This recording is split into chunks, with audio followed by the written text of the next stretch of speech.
murid-murid, kita masuk dalam bahagian 2. Okey, aktiviti penerokaan masih dalam pilih atur. Okey, menentukan bilangan pilih atur bagi n objek yang berbeza diambil r objek pada suatu masa. Okey, sebelum ini untuk bahagian pertama, cikgu bagi n pn di mana bilangan huruf sama dengan bilangan tempat yang kita nak susun ataupun bilangan manik sama bilangan manik yang kita pilih. Macam tu. Tapi ini berbeza. Okey, ini adalah NPR. Maksudnya bilangan huruf yang ada kita nak pilih untuk susun tak bilangan yang kita pilih tu tak sama dengan bilangan yang ada. Contohnya lah. Okey, dekat sini ada Razid. Maksudnya ada 5 huruf.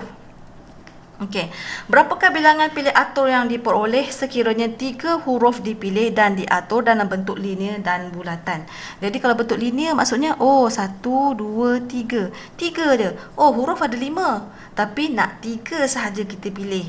Macam itulah contohnya. Okey, jadi di sini murid-murid, okey, kaedah yang pertama ataupun benda yang pertama sebelum ni kita buat, okey, kaedah pendaraban. Okey, maksudnya mula-mula ada 5 pilihan. Lepas tu lepas 5 tinggal 4 pilihan. Lepas tu tinggal 3 pilihan. Maksudnya untuk kaedah yang pertama, pendaraban.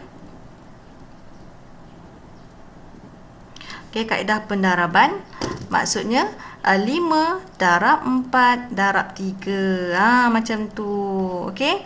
Jadi kita dapat 5 darab 4 darab 3, kita akan dapat 60. Itu kalau kaedah pendaraban. Okey, kalau kaedah faktorial pula, kaedah yang kedua, kita ada 5. Okey, kita ada 5. Kita nak pilih berapa? Nak pilih 3. Nak pilih 3. Okey, 5P3. Okey, 5P3. Okey, jangan lupa. Maksudnya 5P3. Jadi kita akan tetap dapat 60. Begitu. Okey, kita pergi semula ke sini. Cikgu nak terangkan dalam proses petua pendaraban tadi. Kita dapat 5, 4, 3. Okey, maksudnya kan sini murid-murid, ada berapa pilihan? Kita ada 7, kita ada 5 pilihan. Maksudnya 5 faktorial. Okey, lepas itu kita bahagikan dengan, kita bahagikan berapa? Kita bahagikan dengan 3 huruf yang dipilih. Maksudnya kita pilih, contohnya cikgu tak nak buat macam ni lah, cikgu buat macam ni. Kita ada 5 huruf kan? 5 darab 4 darab 3 darab 2 darab 1. Ini kalau sebelum ni. Masalahnya kita nak pilih 3. Bila nak pilih 3, bahagi 3 pula. 3 darab 2 darab 1. Macam itu. Jadi daripada sini kita tahu, okey, 5 sampai 1 tu bermaksud 5 faktorial. Bahagi dengan 3 ni maksudnya 3 faktorial. Kesimpulannya dapat kita ungkaikan rumusnya di mana 5 faktorial ni, 3 ni adalah hasil daripada 5 tolak berapa tadi? 5 tolak 3 faktorial. Macam tu. 5 tolak 3. Okey, betul, 5 tolak 3 faktorial. Okey, jadi daripada sini, sebab itulah terwujudnya tadi, 5P3. Macam tu, 5P3. Okey. Daripada sini kita dah selesai untuk linear. Okey, cikgu buatlah 5 faktorial. 5 tolak 3 adalah 2 faktorial. Okey, macam tu.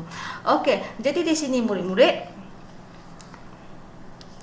kita dah selesai bahagian linear.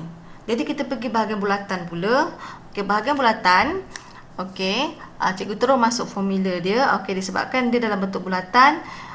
Perbezaannya adalah NPR adalah untuk linear, direct. Kalau untuk bulatan, NPR dibahagikan dengan R. Macam tu. Sebenarnya NPR ni boleh dibahagikan R ni, kalau kita ungkai, dia sebenarnya sama dengan N faktorial. R maksudnya N tolak R faktorial. Jadi kita boleh guna mana-mana. Kalau cikgu suka guna yang ini. Maksudnya NPR, N ada 5, P kita pilih 3, bahagi R kita 3. Macam tu. Jadi berapakah kita dapat? 5P3 bahagi dengan 3. Jadi kita akan dapat 2 bilangan atur untuk bulatan. Okey. Okey, itu sahaja contoh linear dan bulatan untuk bilangan yang kita pilih tak sama dengan bilangan yang sepatutnya ada. Macam tu. Tanpa menggunakan kalkulator, untuk contoh 6 tanpa menggunakan kalkulator, cari nilai bagi 6P4. Kalau soalan-soalan macam ni lah penting, selalunya kita guna kalkulator, masukkan terus kan 6P4.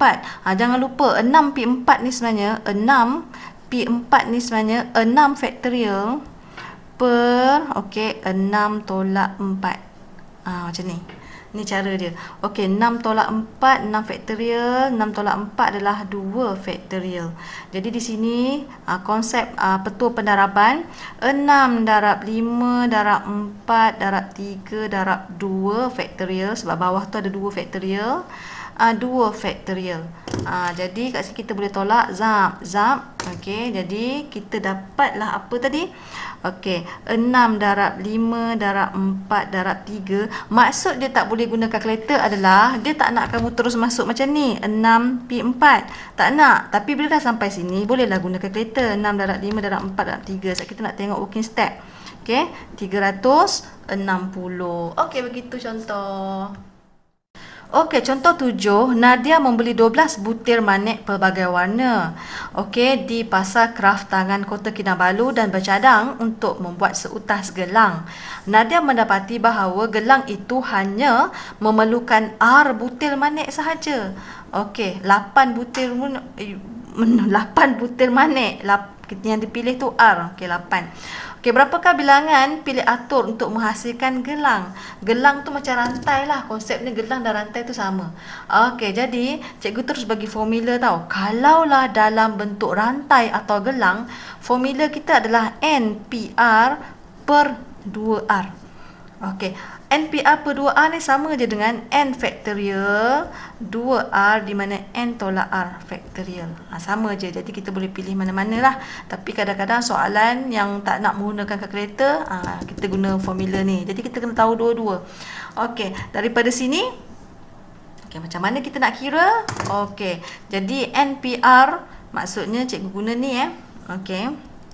NPR ada 12, pilih 8 saja. Jadi 2R kita 8 macam ni. Macam tu saja kita akan dapat 12P8 per 16. Jadi masuk semua dalam kalkulator, kita akan dapat banyaknya 1,247,400.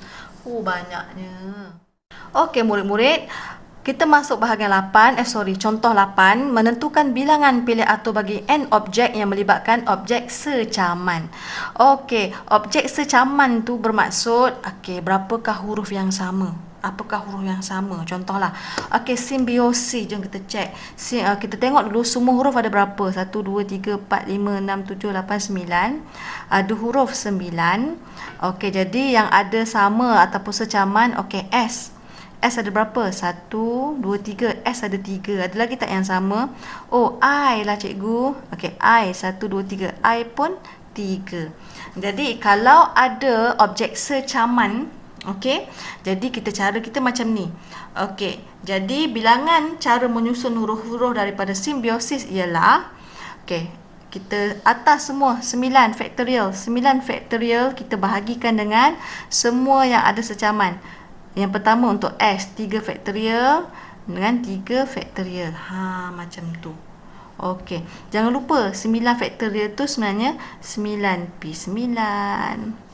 Ni 3P3 darab dengan 3P3. Macam tu. Okey, jadi jom kita kira. 9P9 banyaknya 362,880. 3P3 6, sini 6. Okey, maksudnya 362,880 bahagi 36, kita akan dapat 100,80. Okey, begitu contohnya. Okey, kita pergi ke contoh yang 9, menyelesaikan masalah yang melibatkan pilih atur dengan syarat tertentu. Okey, cari bilangan cara nombor 4 digit yang boleh dibentuk daripada digit-digit 1, 3, 4, 5, 6, 8, 9 jika digit yang dibentuk mestilah nombor ganjil dengan keadaan tiada digit yang berulang. Okey, begitu. Ia adalah nombor ganjil. Okey. So murid-murid ada, kalau cikgu suka buat cara macam ni. Okey, kita nak 4 digit je. 1 2 3 4. Kita nak hasilkan nombor ganjil. Apa yang membuatkan ia adalah ganjil? Maksudnya hujung dia. Okey, ganjil mesti nombor ganjil kat belakang. Okey, daripada sini, okey, yang ganjil ada 1 3 lagi 5, ada ke tak? Oh, 9. Okey, jadi kat sini murid-murid, yang ada di sini mungkin 1, mungkin 3, mungkin 5, mungkin 9. Macam tu. Jadi, untuk cara menyusun dalam kotak ni saja paling ujung, ada 4 nombor. Okey, ada 4 nombor untuk satu tempat. Okey, 4P1 kita akan dapat 4. Maksudnya mungkin 1, mungkin 3, mungkin 5, mungkin 9. Macam tu. Lepas tu baki di sini. Okey murid-murid, andaikan sebelum ni kita ada berapa nombor? 1, 2, 3, 4, 5, 6, 7. Okey, kita ada 7 Okey, kalau satu nombor dah duduk dekat sini, tinggal berapa nombor? Okey, kalau satu dah duduk sini, maksudnya tinggal 6.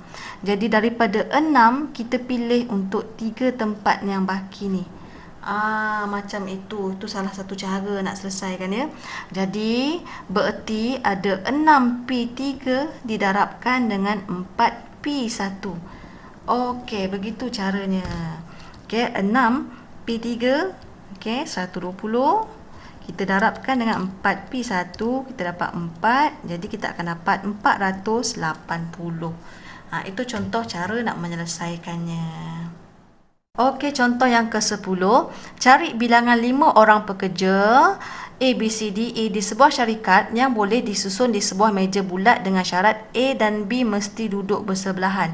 Sekarang ni, 5 orang ni nak duduk dalam satu meja bulatan. Dia tak cakap berapa kan, 5 saja, maksudnya semua-semua duduk lah.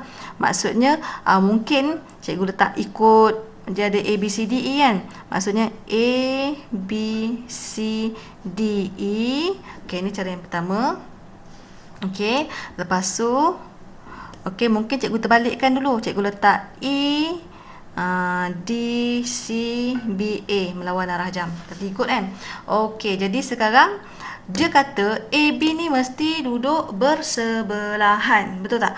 Okey, A, B mesti duduk bersebelahan. Jadi cikgu satukan. Okey, bila duduk bersebelahan je, mesti kita nak satukan. Okey, dia menjadikan satu unit. Diorang adalah satu unit. Macam tu. Jadi, kita ingat. Sebab dia sama kan? NPN. Maksudnya, NPN. Sebab ada 5 pekerja duduk. 5 orang duduk dalam satu bulatan. Jangan lupa kita punya formula di situ adalah mula-mula kita memang N kita 5. Tetapi apabila A, B disatukan menjadi satu, ini tak terikut dah. Kita jadikan N sama dengan 4. Kenapa 4? Sebab tengok ya, A, B, C, D, E, apabila diorang dah menjadi satu, jadi kita ada 1, 2, 3, 4. Jadi kita ada N4. Untuk yang pertama, pilih atur susunan itu. Adalah kita tengok NPN untuk bulatan adalah N tolak 1 kan. N tolak 1.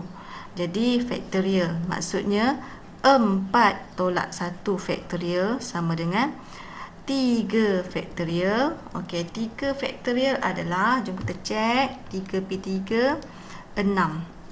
6. Lepas itu murid-murid tak siap lagi. Sebab kita ada berapa bilangan susunan bila bulatan. Mungkin yang pertama sini, mungkin yang kedua. Ini susunan pertama. Ini susunan kedua. Susunan pertama yang kita masukkan A, B, C, D, E dulu. Susunan kedua yang kita balikkan E, D, C, B, A. Maksudnya kat sini ada 2 susunan. Jadi ada 2 bergabung. Ini kita susun. Ini untuk bilangan susunan.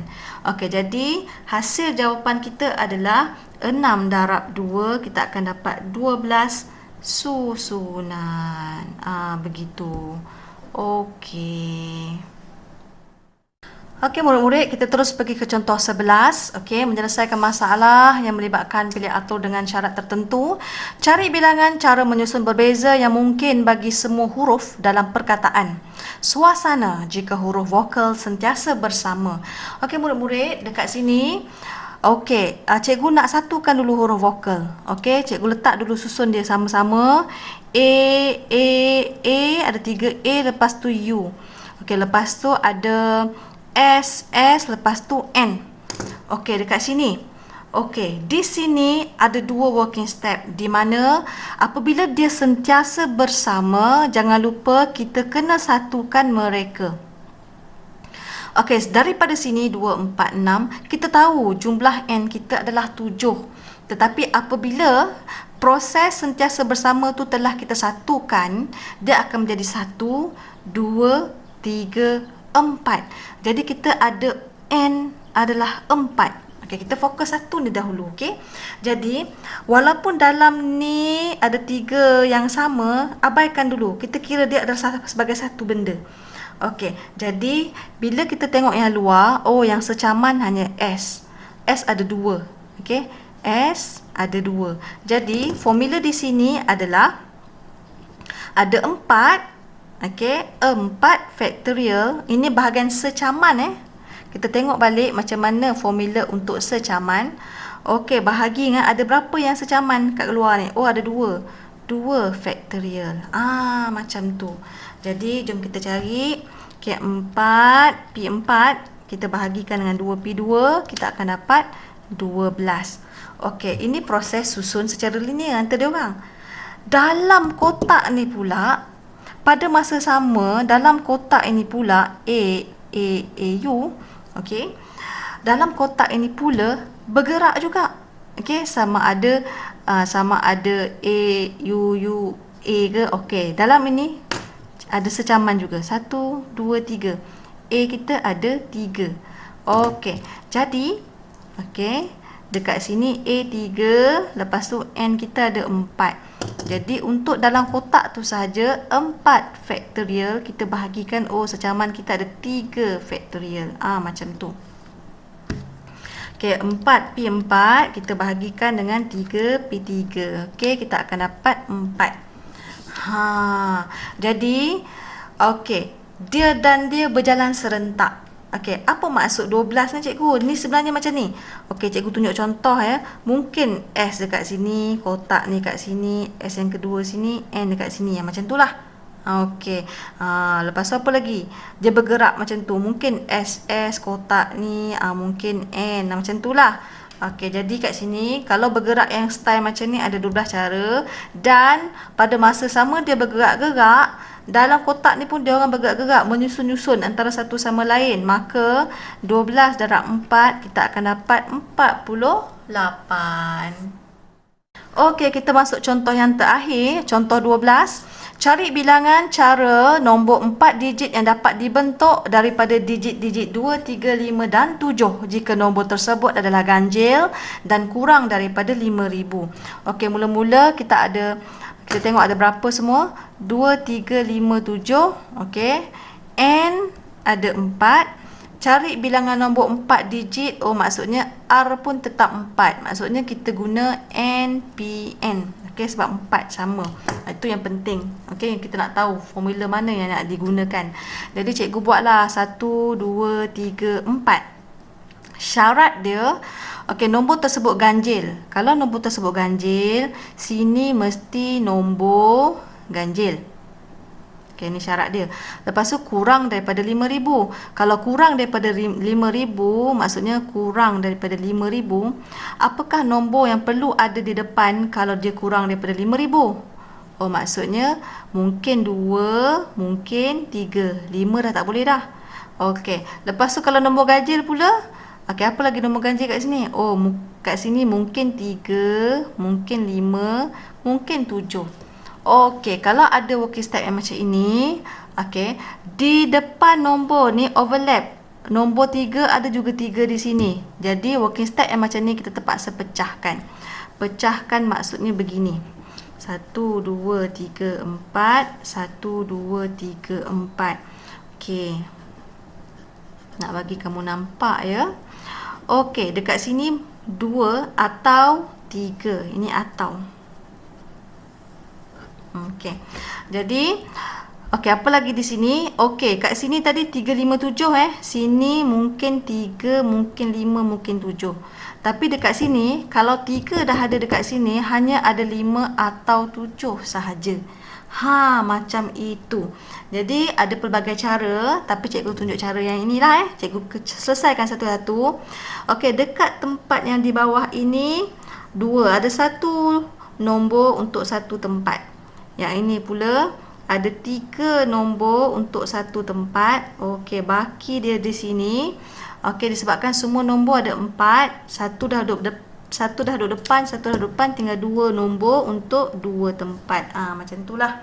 Okey, jadi kat sini 1P1 darab 2P2 darab 3P1. Okey, jadi kat sini cikgu kira. Okey. Okey, 1P1 darab 2P2 darab 3P1, cikgu dapat 6. Okey, biar selesaikan sini pula. 3 ni ada 1 nombor untuk satu tempat. Dekat last ada 2 nombor untuk satu tempat. Okey, baki tinggal 2 nombor untuk 2 tempat. Jadi 1P1 darab 2P2 darab 2P1. Macam itu. Jadi cikgu darab 1P1 darab 2P2 darab 2P1, cikgu akan dapat 4. Okey, murid-murid. Di sini atau di sini. Bila atau, kita kena tambah. Atau tu maksudnya tambah. Jadi 6 tambah 4, kita akan dapat 10. Jadi bilangan pilih atau ialah 10. Okey, murid-murid, untuk kesimpulannya yang cikgu dapat tutup untuk bahagian kedua daripada 4.1 pilih atur, okey, kita ada 2 formula di mana NPN maksudnya bilangan atas sama dengan bilangan bawah, NPR bilangan atas lebih besar daripada bawah, tak maksudnya tak samalah. Jadi kita ada 3 bentuk formula: linear, bulatan dan rantai. Okey, kita refresh balik. Untuk linear adalah n factorial. Okey, untuk bulatan n tolak 1 factorial. Untuk rantai pula n tolak 1 factorial dibahagikan dengan 2. Kena ingat tau. Okey. NPR pula adalah NPR lah macam biasa. Dan formula dia n factorial bahagikan dengan n tolak r factorial. Okey, apa pula untuk bulatan? Bulatan dia tak guna NPR. Dia NPR bahagi R. Macam tu maksudnya n factorial, R kat luar, n tolak R factorial. Macam tu. Okey, untuk rantai pula, sebut lain. NPR bahagi kan 2R. Berbeza, tambah 2 je. Okey, maksudnya n factorial dibahagikan dengan 2R, n tolak R factorial. Okey, jadi cubalah snap, simpan. Kita kena ingatlah bentuk-bentuk formula ni. Kena ingat Okey, itu saja.